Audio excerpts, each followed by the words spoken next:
ప్రజల మనోభావాలను దెబ్బతీస్తున్నారు. నిన్న కూడా వెంకటేశ్వర స్వామి సన్నిధిలో ఎస్వీబీసీ ఛానల్లో ఫోరెన్ ఫిల్మ్స్ అన్ని భక్తులకు పంపించే పరిస్థితి అడిగితే వీళ్ళు దాంట్లో ఉండిపోయి అదే పంపించేసే పరిస్థితికి వచ్చారంటే ఎక్కడికి పోతున్నా నాకైతే అర్థం కాదు. భయం లేదు, భక్తి లేదు, ఒక గవర్నమెంట్ ఉంది అనేది లేదు. పూర్తిగా దుర్వినియోగం చేసే పరిస్థితికి వస్తున్నారు. డెలిబరేట్గా చేస్తున్నారా, కావాలని చేస్తున్నారా, ఒక అటవిక రాజ్యంలో ముందుకు పోతున్నారా, ఇవన్నీ మనం ఆలోచించాల్సిన అవసరం ఉంది.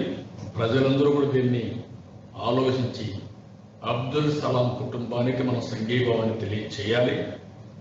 ఈరోజు అబ్దుల్ సలాం ఒక కుటుంబమే కాదు, రేపు మన కుటుంబాలకి, మన బంధువులకి, సమాజంలో ఇంకొకరు జరిగితే ఎంత ఆవేదన ఉంటుందో, ఆందోళన ఉంటుందో ప్రతి ఒక్కరూ ఆలోచించాల్సిందిగా మరొక్కసారి అందరికీ విజ్ఞప్తి చేస్తూ దీన్ని చాలా తీవ్రంగా ఖండిస్తూ ఇమీడియట్గా యాక్షన్ తీసుకోవాల్సిందిగా డిమాండ్ చేస్తున్నాను.